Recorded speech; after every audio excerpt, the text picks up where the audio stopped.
Muy buena tarde, licenciado. Mi nombre es Diana Lucía Lemus de León, número de carnet 2018 45920.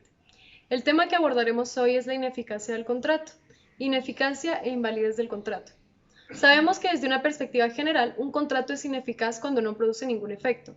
Sin embargo, es ineficaz cuando no produce los efectos que le son típicos, es decir, lo pactado por las partes objeto del contrato.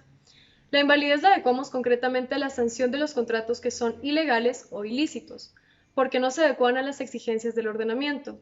Sería el caso de que el contrato adoleciera de algún elemento o de que éste estuviera viciado o fuera en contra de una norma imperativa, lo que lo lleva a su nulidad o anulabilidad. Regímenes típicos de la invalidez del contrato. Vamos a hablar acerca de la nulidad absoluta o radical y nulidad relativa o anulabilidad. Suele ser adjetivada como nulidad absoluta, radical o de pleno derecho. La nulidad se origina por la falta de alguno de los elementos esenciales del contrato.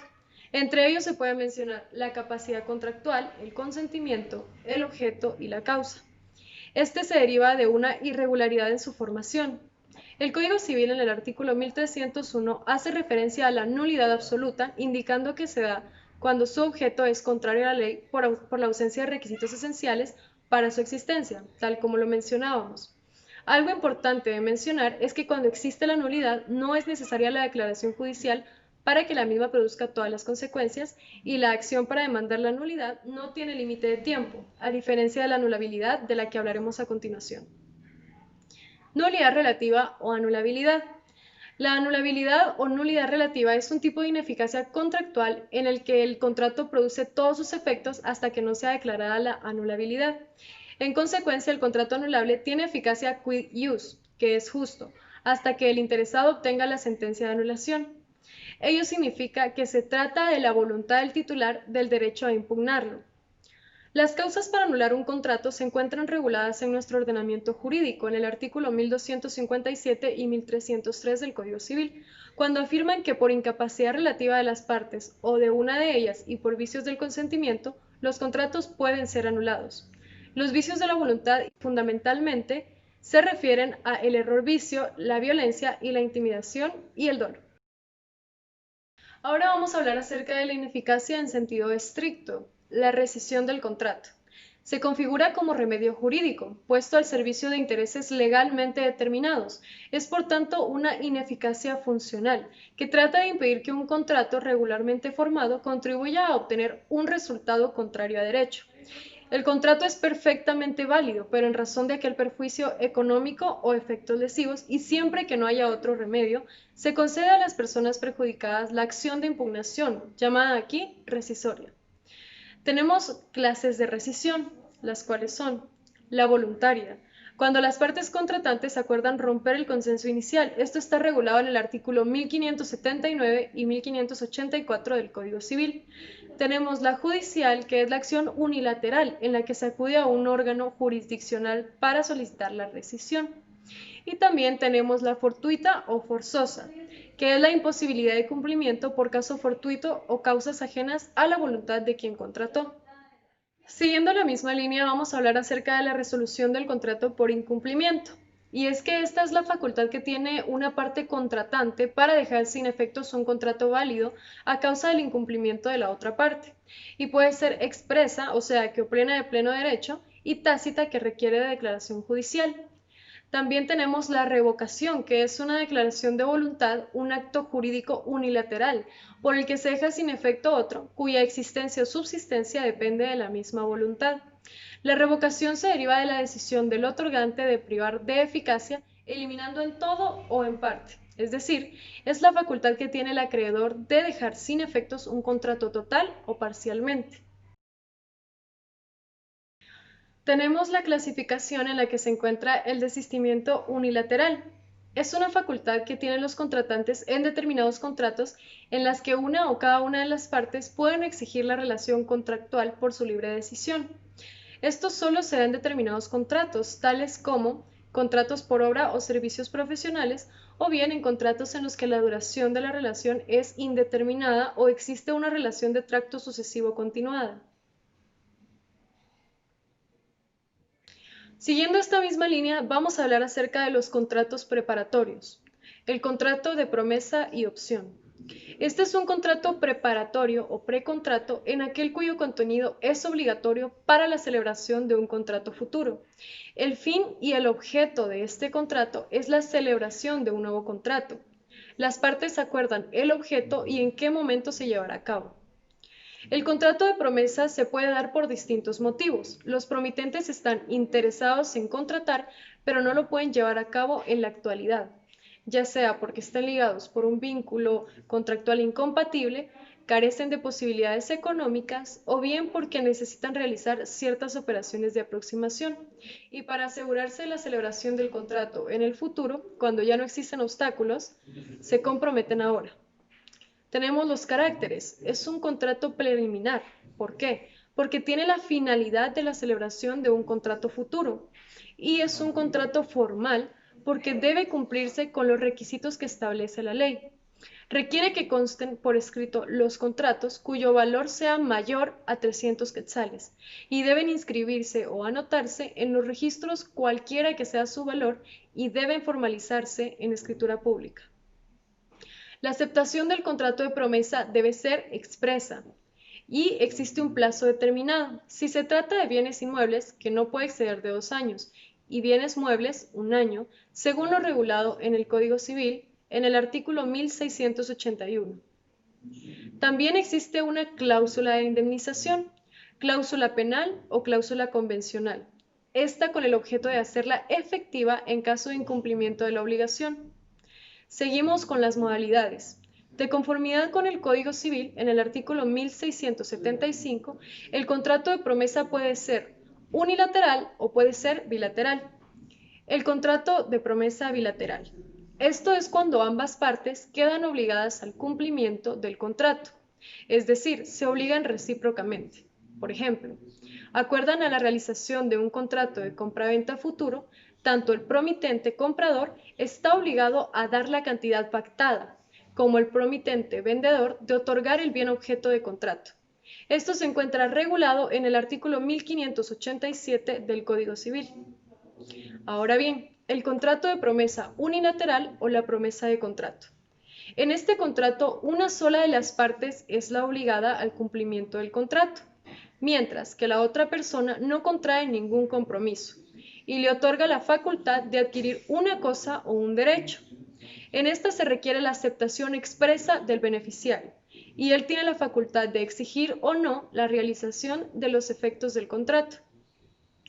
Tal como lo indica la exposición de motivos del Código Civil guatemalteco, la promesa unilateral, que es la estipulación que una persona hace a favor de otra sin que ésta contraiga ningún compromiso, otorgándole la facultad de adquirir una cosa o un derecho, establece el contrato de opción.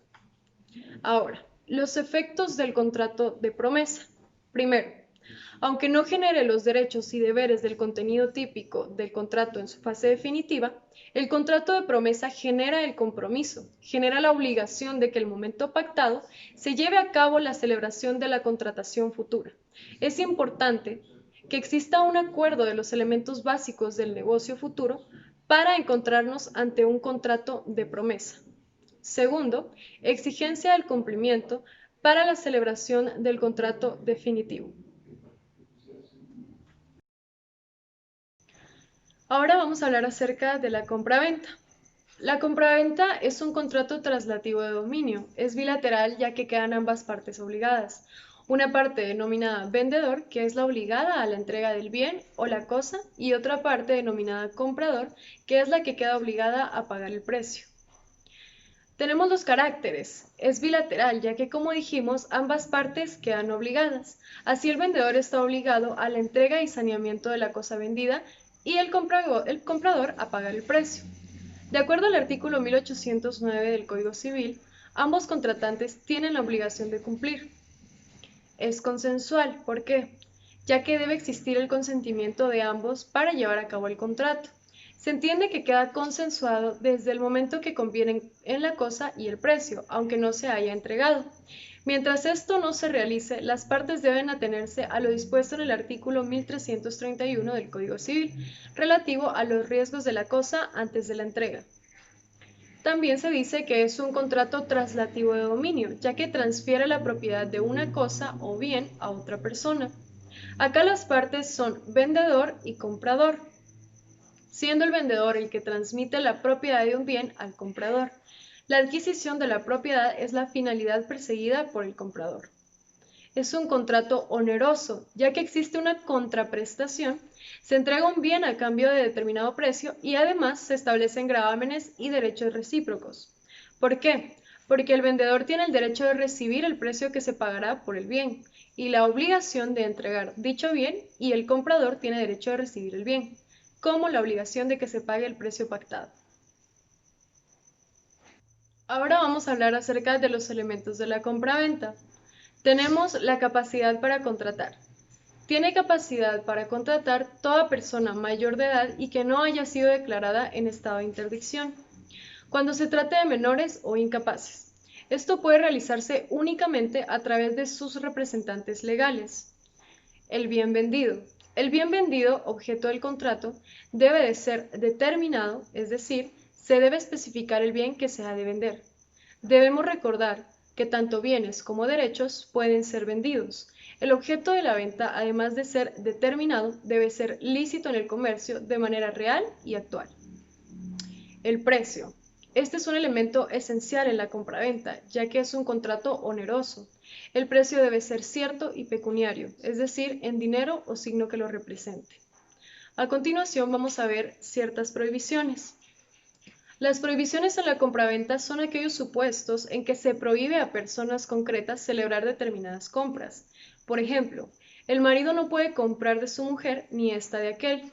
Esto se regula en el artículo 1792 del Código Civil.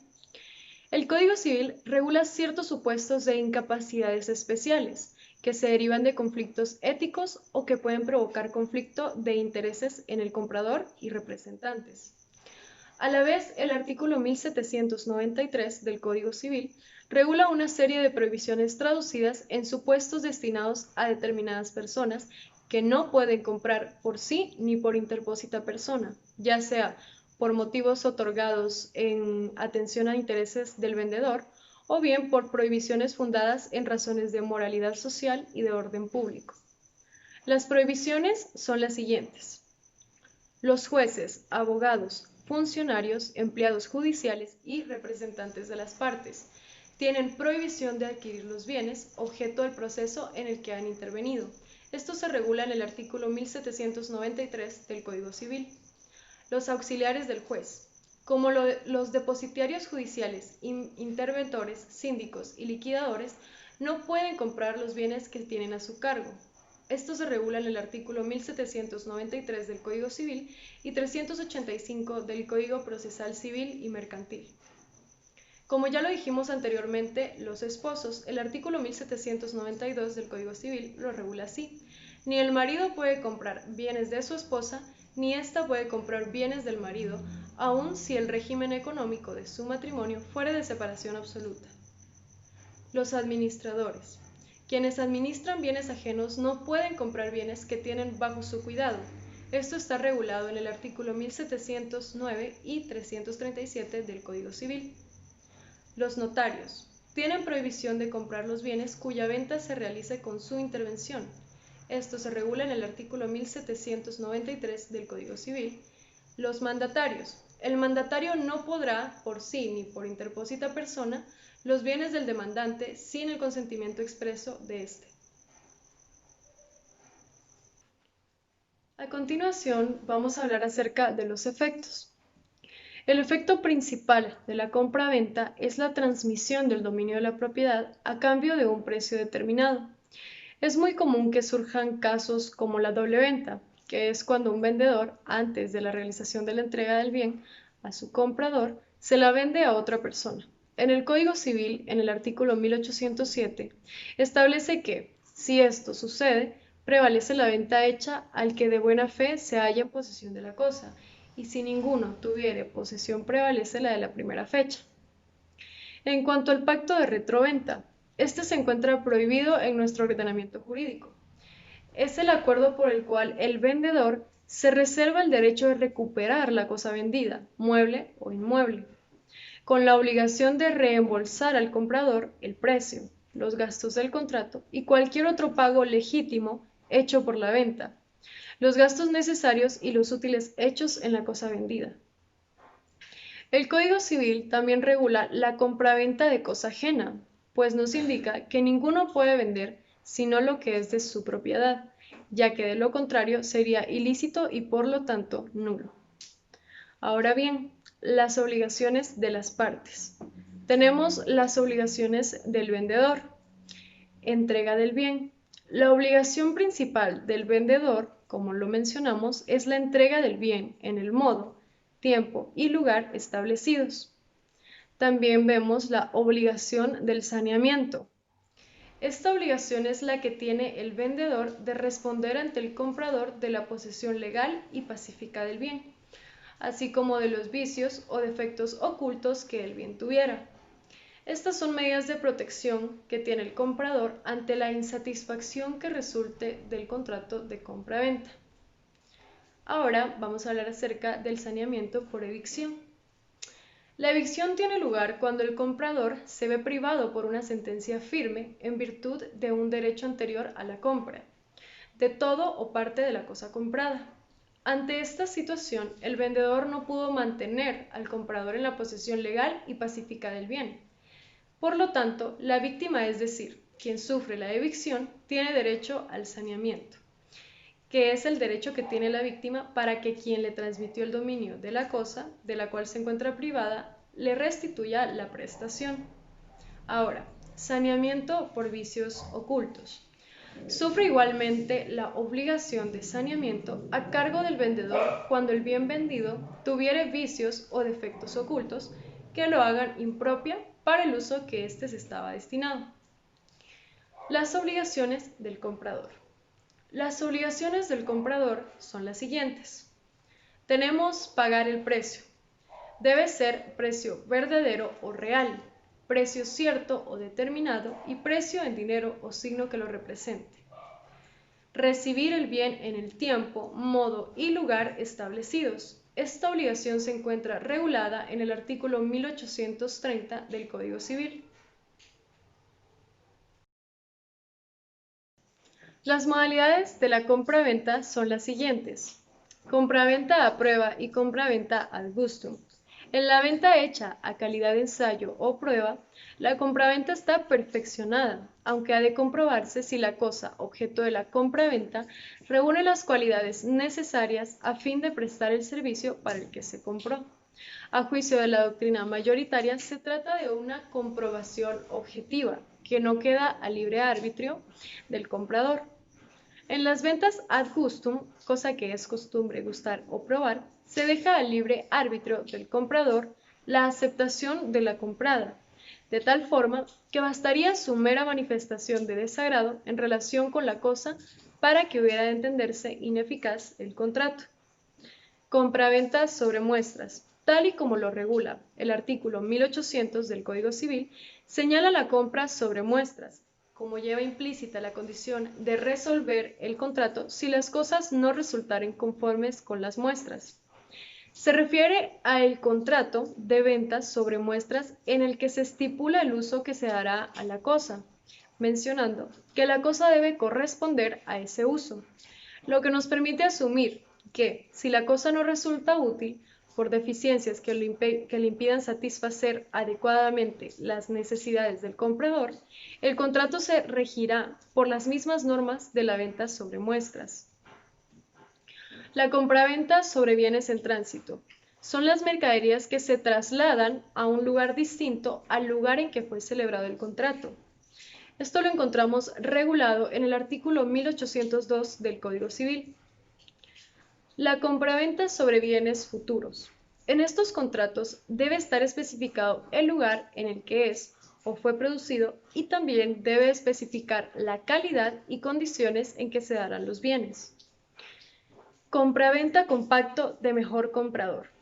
Este se encuentra regulado en los artículos 1847 y 1850 como aquel en virtud del cual la venta se rescindirá a solicitud del vendedor, si dentro de un término fijado hubiere quien, de más por la cosa, El término para el ejercicio del pacto no puede exceder de 6 meses. En el caso de inmuebles y 3 meses si se trata de muebles, ambos contados desde la celebración del contrato. Ahora bien, la venta con reserva de dominio. Esta es una modalidad del contrato de compra y venta que lleva incorporada una garantía para que el comprador pague el precio aplazado.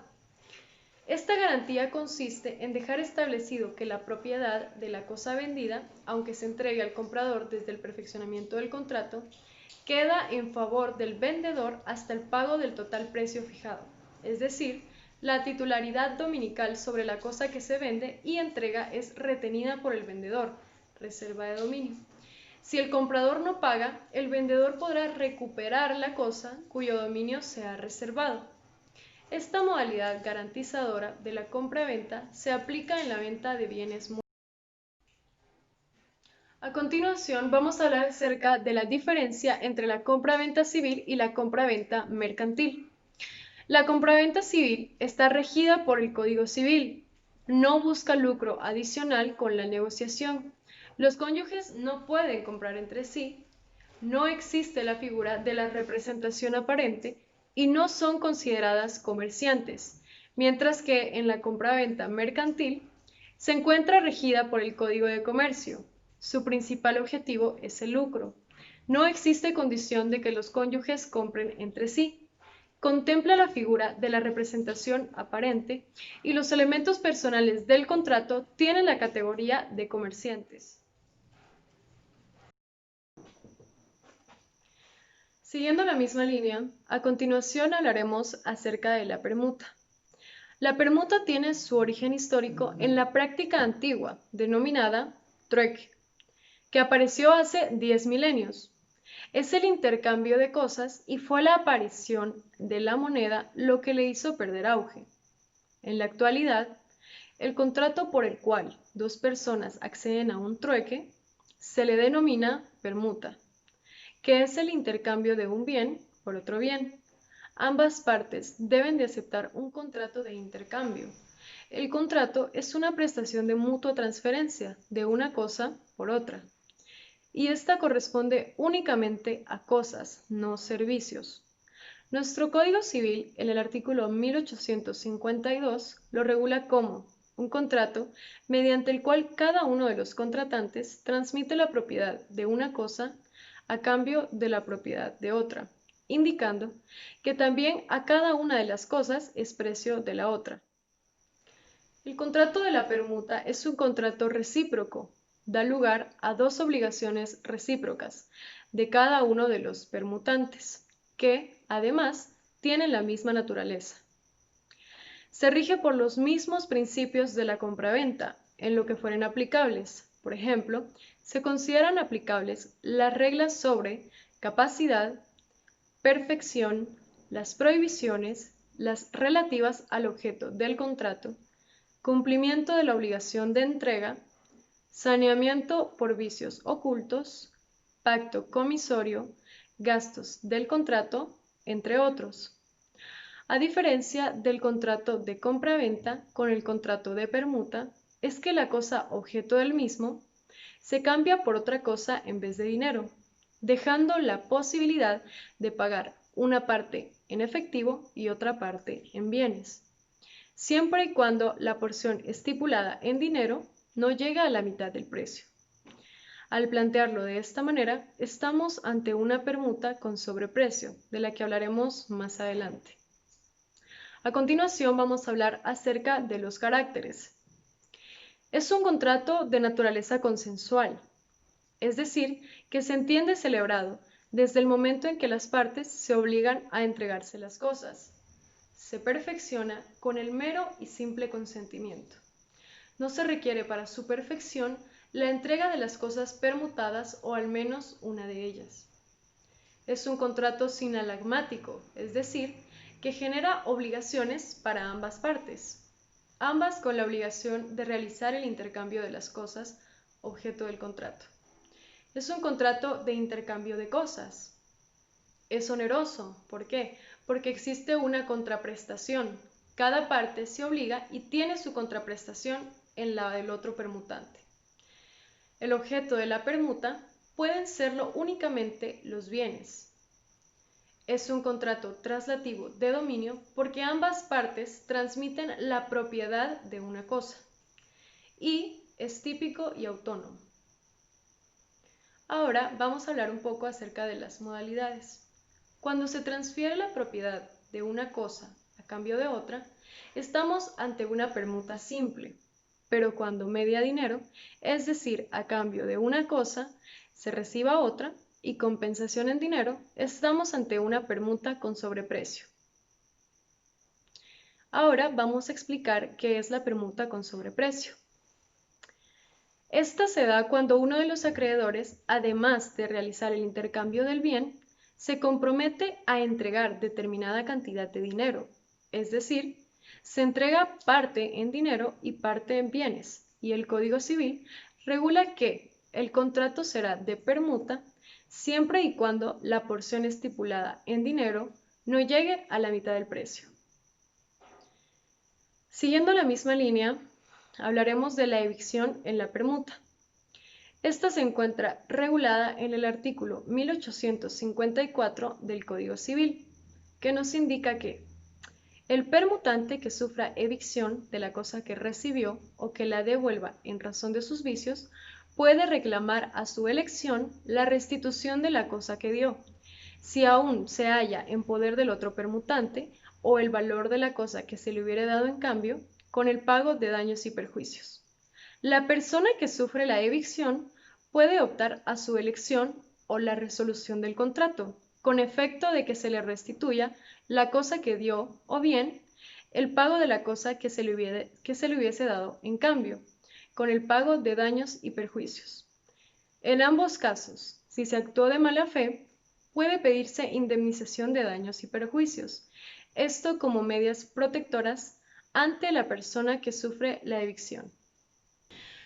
Como indicábamos anteriormente, se dice que hay evicción de una cosa cuando el dueño de esa cosa es privado del todo o parte de ella por sentencia judicial. En el supuesto de que la parte adquiriente perdiese por evicción la cosa recibida en permuta, podrá optar por una de las siguientes alternativas: recuperar la que dio en cambio o reclamar la indemnización de daños y perjuicios. Ahora bien, derecho de recuperación de la cosa entregada.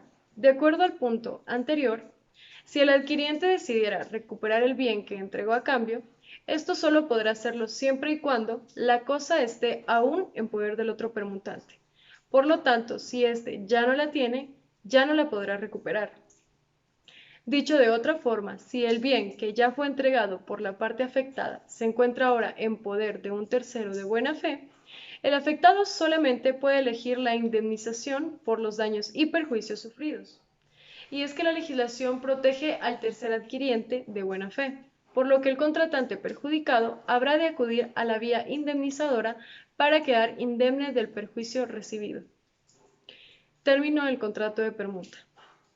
El contrato de permuta se puede extinguir por las siguientes causas: si hay existencia de vicios ocultos, si una de las partes no entrega la cosa acordada en el plazo convenido, si una de las partes entrega una cosa diferente a la pactada, si hay mutuo acuerdo entre las partes.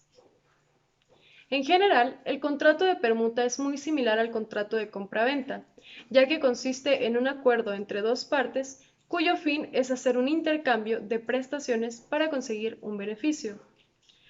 Realizando un breve resumen de lo anteriormente expuesto, nos queda claro que por un contrato es un convenio entre una o varias personas por medio del cual se obligan con respecto a una o varias otras a dar, hacer o no hacer una cosa. Su validez en cuanto a la forma, en cuanto al fondo, en cuanto a su contenido y en cuanto a su interpretación es un acto jurídico a través del cual se crean, modifican y extinguen obligaciones. También se expuso sobre sus requisitos para la formación del contrato, siendo estos el consentimiento de la parte que se obliga, su capacidad para contratar, un objeto cierto que forme la materia del compromiso, una causa lícita en la obligación. Y también aprendimos sobre la ineficacia e invalidez de los contratos por falta de alguno de los requisitos esenciales de los cuales puede provocar la nulidad absoluta o nulidad relativa, que fue brevemente explicada, la ineficacia en sentido estricto y luego específicamente sobre contratos preparatorios y contratos traslativos de dominio a título oneroso. Muchas gracias.